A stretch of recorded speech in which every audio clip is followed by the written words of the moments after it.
Hi students. तो आप लोग कैसे हो? सब बढ़िया। तो आज हम लोग पिछली क्लास में बेटा क्या पढ़ चुके थे? पिछली क्लास में हम लोग क्वांटम नंबर पढ़ चुके थे। आप लोगों को बता दिया गया था फिर अगली वीडियो में कि इलेक्ट्रॉनिक कॉन्फ़िगरेशन कैसे करना है। उम्मीद करें कि आप लोग सब लोग सीख चुके हो, समझ में आ रहा है, क्लियर है। तो चलो, आप लोग क्वांटम नंबर सीख चुके, उसके बाद इलेक्ट्रॉनिक कॉन्फ़िगरेशन सीख चुके, यानी एसपीडीएफ के बारे में थोड़ा बहुत नॉलेज हो चुका है। इतना समझ में आ गया। आज हम लोग इलेक्ट्रॉनिक कॉन्फ़िगरेशन से आगे चलेंगे। तो पहला प्रिंसिपल हम लोगों को पढ़ना कौन सा है? ऑफ बाउ प्रिंसिपल। कौन सा प्रिंसिपल? ऑफ बाउ प्रिंसिपल। तो चलो हम लोग बात करेंगे बेटा आज यहाँ से ऑफ बाउ प्रिंसिपल का। ठीक है, ये प्रिंसिपल बेटा कुछ है नहीं। ये अफवाह जो है ये किसी साइंटिस्ट का नाम नहीं है। ये ना सोचना तुम लोग किसी साइंटिस्ट का नाम है। लगता तो है कि किसी साइंटिस्ट का ही नाम है, लेकिन साइंटिस्ट का किसी नाम नहीं है। अफवाह वर्ड का मीनिंग होता है बेटा टू मेकअप, मीन्स बनाना। खेला नहीं, हिंदी का एक वर्ड है बनाना। बनाना मतलब कुछ मेकअप करना, कुछ फॉर्म करना, उसी को हम लोग क्या कहते हैं? अफवाह। ये बेटा लॉ जो है, ये प्रिंसिपल जो है, ये कहता है कि हम लोगों का जो इलेक्ट्रॉनिक कन्फिग्रेशन है वो हमेशा एनर्जी के इंक्रीजिंग ऑर्डर में फिलअप होगा। कैसे फिलअप होगा? हमेशा एनर्जी के इंक्रीजिंग ऑर्डर में। कभी भी हम लोग उस सबसेल में इलेक्ट्रॉन नहीं फिलअप करेंगे जिसका एनर्जी लेवल ज्यादा होगा। पहले उसको फिलअप करना है जिसका एनर्जी लेवल कम होगा। जैसे देखो, अगर एटम की बात करें, तो एटम कुछ ऐसा दिखता होगा, हम लोग शुरू से पढ़ते आ रहे हैं, पढ़ रहे हैं ना, ऐसे ही तो दिखता है। ये न्यूक्लियस, ये हम लोगों का n इक्वल टू 1 है बेटा, ये n इक्वल टू 2 है, ये n इक्वल टू क्या है? 3 है, ये n इक्वल टू क्या है? 4 है। हमेशा एनर्जी लेवल का अगर ऑर्डर की बात करें तो ऑर्डर ऑफ एनर्जी लेवल ये है, ऑर्डर ऑफ एनर्जी लेवल। दिख गया सबको? क्या है? सबसे कम कौन से सेल का है? फर्स्ट का है। सबसे अधिक किसका है? 4 का है। समझ में आ गया? यानी पहले इलेक्ट्रॉन कहां भरना है? पहले इलेक्ट्रॉन फर्स्ट में भरना है, फिर उसके बाद फोर्थ में भरना है। समझ में आया? तो इन्होंने क्या किया कि इन्होंने स्ट्रक्चर ड्रा किया। तो इनको जो स्ट्रक्चर आप लोग इलेक्ट्रॉनिक कॉन्फ़िगरेशन में पढ़े हो पहले का, वही स्ट्रक्चर का ऑर्डर अगर लिखा जाए तो सबसे पहले हम लोग फिलअप करते हैं 1s में, फिर फिलअप करते हैं 2s में, फिर 2p में, फिर 3s में, फिर 3p में, फिर 4s में, फिर 3d में, फिर 4p में। ऐसा कुछ देखा होगा। समझ में आया? तो ऑर्डर देख, 1s से ज्यादा एनर्जी लेवल 2s का, फिर 2p का, फिर 3s का, फिर 3p का, फिर 4s, फिर 3d। यहाँ पे थोड़ा देखो, यहाँ पे देखने वाली बात है, उसके बाद उसका अफवाह ने जब बताया तो सिंपल सा हम लोग सारे ऑर्डर पढ़ते गए। तो यहाँ तक तो समझ में आ रहा था कि हम लोग का पहला सेल ये, दूसरा सेल ये, तीसरा सेल ये। उसके बाद अगर देखा गया तो हम लोग का 3d का इलेक्ट्रॉन बाद में भरा, उससे पहले क्या भर चुका है? 4s का। उससे पहले क्या भर चुका है? 4s का। तो अफवाह प्रिंसिपल समझ में आया? इनका प्रिंसिपल बस इतना सा ही, हम लोग ऑलवेज जब भी इलेक्ट्रॉन फिलअप करेंगे हमेशा एनर्जी के इंक्रीजिंग ऑर्डर में, इतना सा ही प्रिंसिपल है। We fill up the electron in always increasing order of energy level. Clear? समझ में आ गया? तो उसके बाद ये फिगर ड्रा कर लेना, वो बना लेना। ठीक, उसके बाद क्वेश्चन ये राइज हुआ कि हम लोग 4s को पहले फिलअप करते हैं, फिर 3d को बाद में। क्यों? क्योंकि इन्होंने कहा था कि पहले हम लोग थर्ड सेल को फिलअप करेंगे, फिर फोर्थ सेल को फिलअप करेंगे। तो वहां पे वो रूल समझाने के लिए हम लोगों को बाद में फिर नया रूल आया। कौन सा रूल आया? नया रूल। ये पूरा समझ में आया? अबाउ प्रिंसिपल समझ में आ गया? अबाउ प्रिंसिपल क्लियर समझ में आया? यानी हम लोगों को इलेक्ट्रॉन बस भरना है एनर्जी के इंक्रीजिंग ऑर्डर में, उसके बाद ये। तो आप लोग स्क्रीन को पॉज करो और ये नोट कर लो प्रिंसिपल। क्लियर है? चलो 1 2 3 4 5 नोट हो गया। तो अब चलो, वो क्वेश्चन एराइज हुआ, क्या हुआ एराइज कि हम लोगों का 4s पहले आता है और 3d क्या आता है बेटा? बाद में। 3d क्या आता है? बाद में। ऐसे बहुत जगह देखोगे हमेशा हम लोग का इनर सेल बाद में आएगा, आउटर सेल पहले आ जाता है। ठीक है, तो सुनो, उस क्वेश्चन को सॉल्व करने के लिए हम लोगों का आया, क्वेश्चन ही लिख लो आप लोग, क्वेश्चन 4s इज फिलअप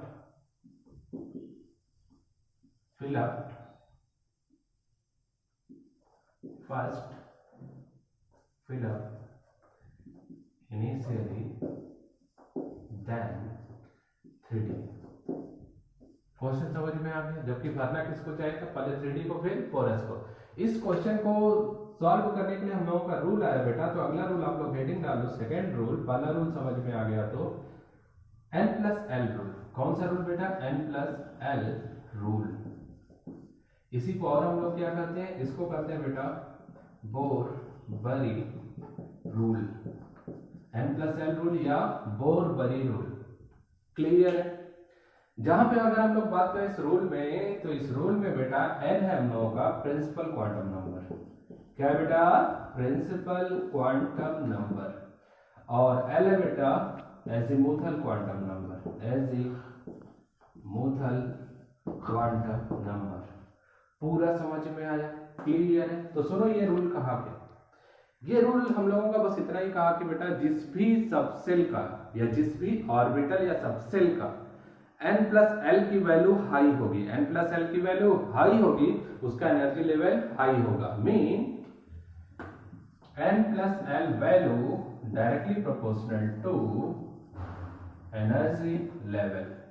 ये पूरा समझ में आ गया। N+L की वैल्यू हाई हुई तो एनर्जी लेवल हाई होगा, अगर ये लो हुआ तो ये क्या हो जाएगा, तुरंत लो। इतना समझ में आया, क्लियर है। तो देख क्वेश्चन की बात करें, ये हो गया बेटा 4S और ये हो गया हम लोगों का 3D। ये हो गया 4S और ये हो गया 3D। N+L की वैल्यू कैलकुलेट करें, कोई दिक्कत। तो देख N+L की वैल्यू की अगर हम लोग बात करें बेटा, N+L की वैल्यू की, तो ये हम लोग का N है, तो ये हो गया 4। S के लिए L की वैल्यू कितना बताया गया था, 0। क्वांटम नंबर तो याद है ना, S के लिए L की वैल्यू कितनी होती है, 0। N+L कितना आ गया, 4। इतना समझ में आया, देख ले। S की वैल्यू के लिए S के लिए L की वैल्यू 0, P के लिए L की वैल्यू 1, D के लिए L की वैल्यू 2 और F के लिए L की वैल्यू 3। ये है N+L। समझ में आ गया, कोई दिक्कत बेटा। चल यहां पे अगर N+L की वैल्यू की बात करें तो N कितना है हमारे पास, 3। अब D के लिए L की वैल्यू कितना होता है बेटा, 2। टोटल कितना आ गया, 5। ये बता ज्यादा कौन, ज्यादा तो 3D है ना। यानी अगर हम लोग एनर्जी लेवल के ऑर्डर की बात करें तो 3D का एनर्जी लेवल ज्यादा है as compare to 4S। 4S का एनर्जी लेवल कम होने के कारण पहले इलेक्ट्रॉन इसमें भरा गया, उसके बाद 3D में भरा गया। क्वेश्चन समझ में आ गया। ये एनर्जी लेवल, एनर्जी लेवल इतना समझ में आ गया, कोई दिक्कत यहाँ तक हो जाएगा, क्लियर है। उसके बाद तुम लोगों के दिमाग में एक क्वेश्चन आएगा कि सर जी क्या ये भी तो हो सकता है कि N+L की वैल्यू बराबर आ जाए। N+L की वैल्यू कोई जरूरी थोड़ी ना कि इसका ज्यादा हो इसका कम है, या इसका ज्यादा हो इसका कम है। ये भी तो हो सकता है कि दोनों की वैल्यू बराबर आ जाए। अगर बराबर आ जाएगी तो क्या करेंगे, तो देखो ये पॉइंट समझ में आया। पहला पॉइंट, N+L की वैल्यू, जिसके N+L की वैल्यू ज्यादा होगी उसका एनर्जी लेवल ज्यादा, जिसकी वैल्यू कम होगी उसका एनर्जी लेवल कम। लिख लोगे पहला पॉइंट। चलो जल्दी से स्क्रीन को पास करो, ये नोट करो। 1 2 3 4 5 हो गया बेटा। चलो तो हम लोग अब देखो अगला,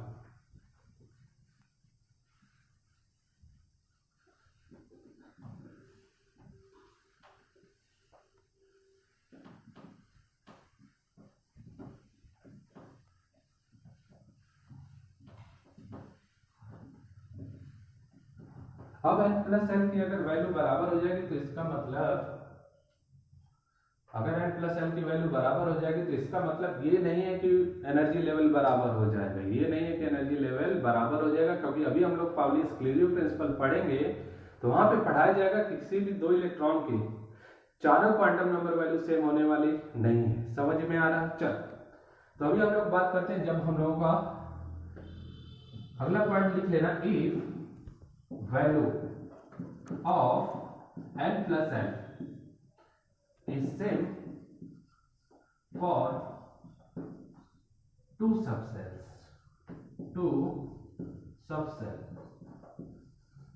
इस केस में क्या होगा बेटा कि जिसके n की वैल्यू हाई होगी, जिसके n की वैल्यू हाई होगी उसका एनर्जी लेवल हाई होगा। तो यहां पे कॉन्सेप्ट लगाना है energy level directly proportional to n, directly proportional to n।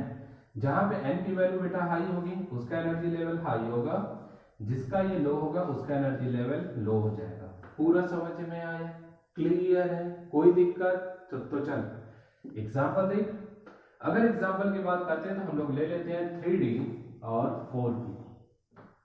यहां पे अगर n प्लस एल की वैल्यू की बात करें, n प्लस एल की वैल्यू की, तो बता n कितना 3, n कितना बेटा 3, d के लिए l की वैल्यू 2, टोटल आंसर कितना आया 5, टोटल कितना आया 5। यहाँ पे बात करते हैं n की वैल्यू कितना है बेटा 4, n प्लस एल लेते हैं यहाँ पे भी, n की वैल्यू 4, p के लिए l की वैल्यू 1, तो टोटल कितना आ गया 5, टोटल कितना है बेटा 5। इतना समझ में आया, कोई दिक्कत है यहाँ तक? चल, दोनों की वैल्यू इक्वल आ गई, तो जिसके n की वैल्यू ज्यादा उसका एनर्जी लेवल हाई, तो इन दोनों में n की वैल्यू किसकी है ज्यादा? इसकी। तो एनर्जी लेवल की बात करें, एनर्जी लेवल, तो किसका एनर्जी लेवल ज्यादा है? 4p का। किससे ज्यादा? 3d से। पूरा समझ में आ गया, कोई दिक्कत यहाँ तक? हो जाएगा बेटा, यानी जिसके n की वैल्यू ज्यादा उसका एनर्जी लेवल ज्यादा, लिख लोगे आप लोग। चल, तो ये तो बेटा हम लोगों का n प्लस एल रूल खत्म हुआ, अब प्रिंसिपल खत्म हो गया। अब समझ में आ गया इलेक्ट्रॉनिक कन्फिगरेशन उस ऑर्डर में क्यों भरते हैं, क्यों 4s को पहले भरते हैं, 3d को बाद में भरते हैं, उसके बाद 4p को भरते हैं। पूरा क्लियर हो गया, कोई दिक्कत है यहाँ तक? तो चलो जल्दी से स्क्रीन को पास करो और नोट करो। तो अभी तक आप लोग n प्लस एल रूल भी सीख चुके बेटा, ठीक। तो अब सुनो, ये फिगर तो देखा ही होगा, इस फिगर को वहां पे नोट जहां बना रहे हो आप लोग वहां पे ड्रा कर लेना। अब हम लोग थोड़े कुछ एलिमेंट के इलेक्ट्रॉनिक कन्फिगरेशन सीखेंगे, समझ में आ रहा? तो चल देखते हैं। अभी हम लोग बात करेंगे बेटा कैल्शियम से, पीछे का तो आप लोग सीख चुके हो, कैल्शियम 20।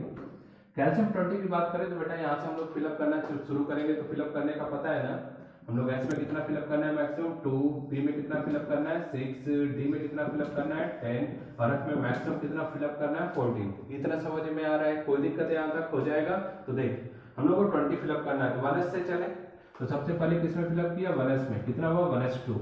उसके बाद कौन सा आया बेटा? 2s, इसमें भी हो गया 2s2। उसके बाद कौन सा आया? तीसरा 2p, 2p में कितना फिलअप करना है 6, क्योंकि p में मैक्सिमम कितना फिलअप करना है 6, और 2p के बाद कौन सी लाइन है? 3s, तो 3s में फिर से 2, उसके बाद 3s के बाद कहाँ गया? 3p पे, तो कितना हो गया? 3p 6, कितना हो गया? 2 2 4 6 4 10 2 12 18, 18 3 के, उसके 3p के बाद क्या आया? 4s, 4s2।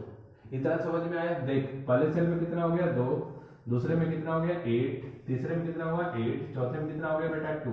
पूरा समझ में आया, कोई दिक्कत है यहाँ तक? चल, अब हम लोग बात करते हैं आयरन Fe26 का। तो यहाँ पे देख, 1s2, 2s2, 2p6, 3s2, 3p6, 4s2, यहाँ 20 हो गया। 4s के बाद क्या आया? 3d आया, देखिए ये लाइन गई वहां पे, ये हो गया 3d 6। पूरा समझ में आ गया? तो देख, पहले सेल में कितना? 2, दूसरे में कितना बेटा? 8, तीसरा देखिए ये तीनों मिला के, ये थर्ड है, ये थर्ड है, ये थर्ड है, टोटल कितने इलेक्ट्रॉन हुए? 6 तो 8, 8 और 6 14। इतना समझ में आया? अब 4s में कितना हुआ बेटा? 2। ये पूरा इलेक्ट्रॉनिक कन्फिगरेशन समझ में आ गया, यही तो पढ़ा होगा ना बोरपरी रूल, इतना समझ में आ गया? 2 8 14 2, पूरा क्लियर है? अब हम लोग, ये तो हम लोग का एलिमेंट का इलेक्ट्रॉनिक कन्फिगरेशन हुआ। अब हम लोगों को बात करना है बेटा किसका इलेक्ट्रॉनिक कन्फिगरेशन, अभी एक और कर लेते हैं, ब्रोमीन 35 का, Br35। Br35 का करेंगे तो ये हो गया बेटा 1s2, 2s2, 2p6, 3s2, 3p6, 4s2, 3d10।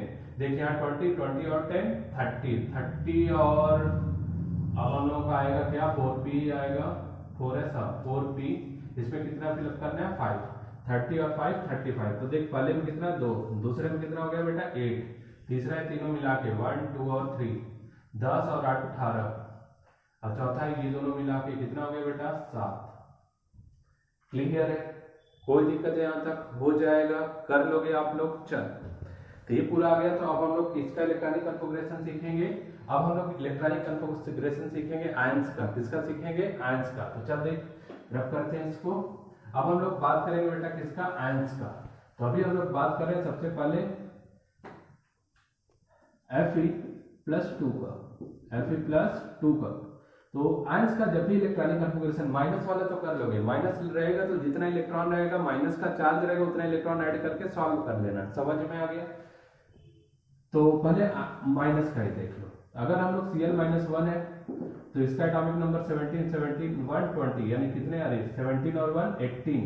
हम लोग को कितने का इलेक्ट्रॉनिक कन्फिगरेशन करना है बेटा? 18 इलेक्ट्रॉन को। तो देख लो, ये हो गया 1s2 2s2 2p6, ये हो गया 10, 3s2 12, 3p6 18।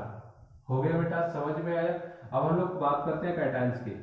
कैटायंस की बात करते हैं तो बेटा आप सबसे पहले कैल्शियम प्लस 2 का ले लेते हैं। ये हो गया 1s2 2s2 2p6 3s2 3p6 4s0।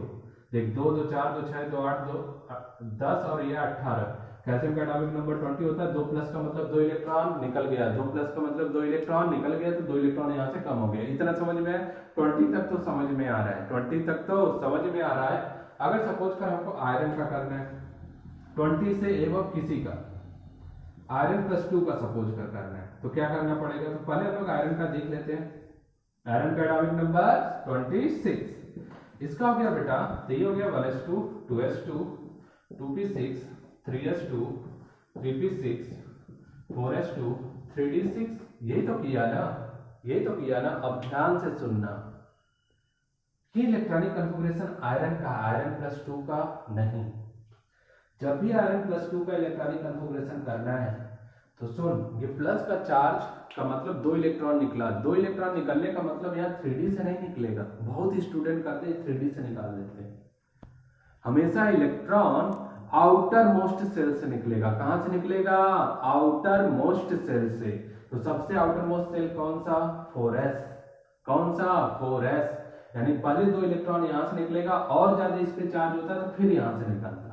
Clear, समझ में आ रहा है? कोई दिक्कत? तो देख हम लोग क्या करेंगे, यहां से इलेक्ट्रॉन निकालेंगे। तो ये इलेक्ट्रॉनिक कन्फिगरेशन हो गया 1s2 2s2 2p6 3s2 3p6 4s0 3d6। ये समझ में आ गया? कोई दिक्कत बेटा? हो जाएगा। चल अब अगर सपोज कर यही हम लोगों का Fe+3 होता तो कैसे करते हैं? तो ये हो गया 1s2 2s2 2p6 3s2 3p6। 2 electron यहां से निकला तो ये कितना हो गया? 4s0। अब एक इलेक्ट्रॉन और निकालना है, तब यहां से निकालेंगे। ये कितना हो गया बेटा? 3d5।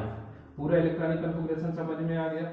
कोई दिक्कत यहां तक? कर लोगे अब आप लोग। ये बस ध्यान रखना, हमेशा इलेक्ट्रॉन कहां से निकालना है? आउटर मोस्ट से। पूरा क्लियर है? चल जल्दी से नोट कर।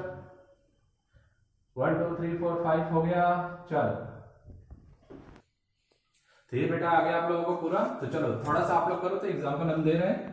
पहला आप लोगों को करना है बेटा Cr+3 का, उसके बाद करना है आप लोगों को Zn+2 का, उसके बाद करना है Br-1 का, उसके बाद करना है बेटा Sn+4 50 का।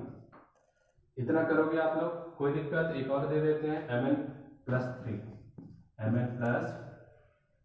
कर देते हैं। क्लियर है?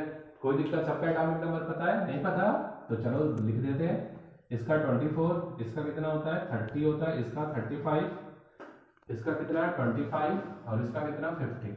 चल जल्दी से आप लोग करो, एक दो हम बता देंगे। हो गया? क्लियर है? तो देख हम इसका बस बता देते हैं।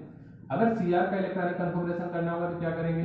1s2 2s2 2p6 3s2 3p6 4s1 3d5। हाँ अब ये भी एक क्वेश्चन आ गया, ये इलेक्ट्रॉनिक कन्फिगरेशन कैसे हुआ अभी इसके बाद बताते हैं। अब चल Cr+3 का करना है तो पहले इलेक्ट्रॉन कहां से निकालना है? पहले इलेक्ट्रॉन कहां से निकालना है? पहले इलेक्ट्रॉन सबसे बाहर से निकालना है। तो बाहर वाला कौन सा सेल? 4। बाहर वाला कौन सा सेल? 4। तो एक इलेक्ट्रॉन यहां से निकाल देते हैं, 2 इलेक्ट्रॉन यहां से निकलेगा। तो Cr+3 का इलेक्ट्रॉनिक कन्फिगरेशन इसको यहां लिख लेते हैं, Cr+3 का यहां लिख लेते हैं कि याद रहे आप लोगों को क्या किया। ये हो गया 1s2 2s2 2p6 3s2 3p6 4s0 3d कितना? 3। ये पूरा समझ में आ गया? कोई दिक्कत बेटा? हो जाएगा, कर लोगे आप लोग। चल ऐसे ही बाकी कर लेना। अब क्वेश्चन नोट करो, अब क्वेश्चन लिखो आप लोग। एक दो इलेक्ट्रॉनिक कन्फिगरेशन और बताते हैं, ये बहुत इंपॉर्टेंट है, तुम लोग ध्यान रखना। कभी हर सबके एग्जाम में आना एकदम फिक्स है, सबके इंटरनल एग्जाम में आना एकदम फिक्स है, जो मेन एग्जाम होगा उसमें भी आना एकदम फिक्स है। इसको छोड़ के कोई टीचर निकलने वाला नहीं है। आ गया समझ में? तो पहला तो एक कॉन्सेप्ट सुन लो आप लोग। अगर हम लोग कोई भी एटम चाहता है क्या होना? स्टेबल। क्या होना चाहता है वो? स्टेबल। स्टेबल होने के लिए देखो इनर्ट गैस क्यों स्टेबल है, क्योंकि उसका ऑक्टेट क्या है बेटा, कंप्लीट है। कोई भी एटम अभी केमिकल बाइंडिंग में पढ़ाया जाएगा, कोई भी एटम चाहता है कि वो स्टेबल हो जाए। स्टेबल होने के लिए वो कुछ भी कर सकता है, इलेक्ट्रॉनों को एक्सचेंज कर सकता है, किसी से बॉन्ड बना के अपने इलेक्ट्रॉन पेयर कर सकता है। समझ में आ रहा है? चल अब हम लोग बात करेंगे कि स्टेबिलिटी का रियल में ऑर्डर क्या होता है, कैसे पता चलेगा कौन ज्यादा स्टेबल कौन कम स्टेबल। ठीक है, तो तुम लोगों को तो पता है कि तुम लोग कैसे स्टेबल होगे, कभी जॉब करोगे, नौकरी करोगे, पूरा घर कंप्लीट करोगे तब फुलफिल होगे। क्लियर? ऐसे ही एटम भी करते हैं। वो क्या करते हैं, अपना चाहेंगे कि अपना सारा ऑक्टेट कंप्लीट कर लिया जाए। क्लियर है? सारे ऑर्बिटल में पेयर्ड इलेक्ट्रॉन हो जाए। अगर नहीं होगा तो चाहे उसके बाद चाहेंगे कि सारे ऑर्बिटल में सिंगल सिंगल इलेक्ट्रॉन मतलब हाफ फिल्ड हो जाए। अगर ये नहीं हुआ तो सबसे कम स्टेबल कौन होंगे, इनकम्प्लीट वाले। तो ऑर्डर ऑफ स्टेबिलिटी देख, order of stability, order of stability की अगर बात करें तो सबसे अधिक स्टेबल बेटा कौन होते हैं, फुलफिल, यानी सबके आउटर मोस्ट में, सबके ऑर्बिटल में पेयर्ड इलेक्ट्रॉन होंगे। ठीक है, उसके बाद बात करेंगे बेटा तो हाफ फिल, उसके बाद बात करेंगे तो इनकम्प्लीट, यानी सबसे कम स्टेबल कौन होगा, इनकम्प्लीट। क्लियर है? कोई दिक्कत? देख अगर हम लोग बात करते हैं पी ऑर्बिटल ही बना लेते हैं तो पी सबसेल में कितने ऑर्बिटल, 3। अगर यहाँ पे बात करें बेटा तो ये हम लोगों का क्या हो गया, फुलफिल, क्योंकि सारे ऑर्बिटल में कितने इलेक्ट्रॉन है बेटा, 2। हाफ फिल की बात करेंगे बेटा तो सारे में क्या होगा, एक इलेक्ट्रॉन सेम स्पिन में। क्लियर? इनकम्प्लीट की बात करेंगे, इसके अलावा जो भी कॉम्बिनेशन बचा वो सब क्या होंगे, इनकम्प्लीट होंगे। आ गया पूरा समझ में? कोई दिक्कत? यानी सबसे अधिक स्टेबल फुलफिल, फिर हाफ फिल, फिर इनकम्प्लीट। ठीक है, कोई दिक्कत? चल तो अब हम लोग इलेक्ट्रॉनिक कन्फिगरेशन करते हैं सीआर का 24। अभी कॉपर का भी बताएंगे। CR electronic configuration 1s2 2s2 2p6 3s2 3p6 4s2 3d4, ये 20 20 और 4 24, ये 24। इतना समझ में आया? कोई दिक्कत? ये इलेक्ट्रॉनिक कन्फिगरेशन है क्रोमियम का, जो कि हम लोग करते हैं, बुकों में ऐसा गिवन नहीं है। तो होता क्या है, तो चलो थोड़ा सा ऑर्बिटल बनाते हैं आउटर मोस्ट वालों का। इसके कितने ऑर्बिटल बेटा, 2। इसके कितने ऑर्बिटल होते हैं, 1 2 3 4 5। कितना इलेक्ट्रॉन है, 1 2 3 4। समझ में आ गया? अगर ध्यान से देख इसमें तो 2 इलेक्ट्रॉन है, लेकिन अगर डी की बात करें, डी कौन सा सेल है, इनर सेल है। डी कौन सा सेल है, इनर सेल है। आउटर सेल कंप्लीट होने से अच्छा है कि इनर सेल कंप्लीट हो। क्लियर? समझ में आया? तो देख यहाँ पे एक ऑर्बिटल खाली, मतलब ये क्या है, ये हम लोगों का इनकम्प्लीट है। क्या बेटा, इनकम्प्लीट, जिसके कारण इसकी स्टेबिलिटी क्या है, और एक्सचेंज बस एक इलेक्ट्रॉन का हो सकता है, ऐसा नहीं कि 2-3 इलेक्ट्रॉन का रखे करो, ऐसा करना नहीं है। तो ये क्या करता है, एस अपना एक इलेक्ट्रॉन इसके इनर डी सेल में भेज देता है। Inner d shell, outer d shell नहीं, इनर डी सेल में भरता है। तो ये हो गया बेटा 4s1 और ये हो गया 3d5। तो ये 4s1 का एक इलेक्ट्रॉन और ये 3d5 का 4। 1 2 3 4 5। ये हम लोगों का क्या हो गया बेटा, हाफ फिल।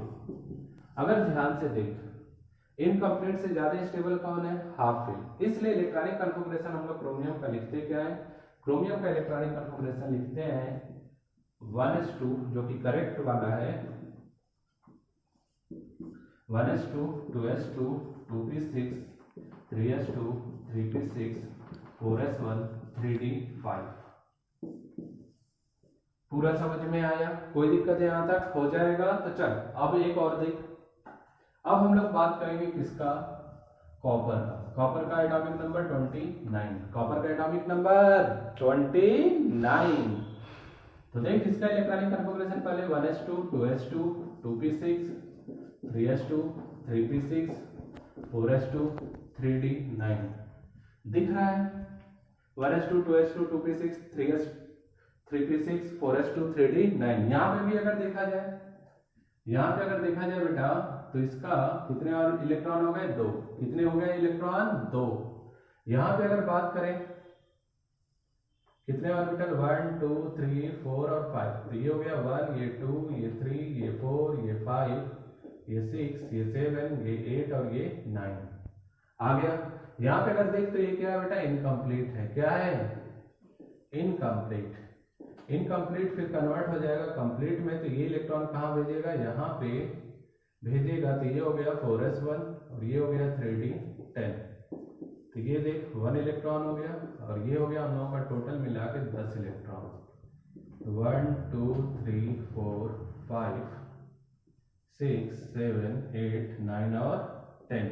ये क्या हो गया हम लोगों का, फुलफिल हो गया।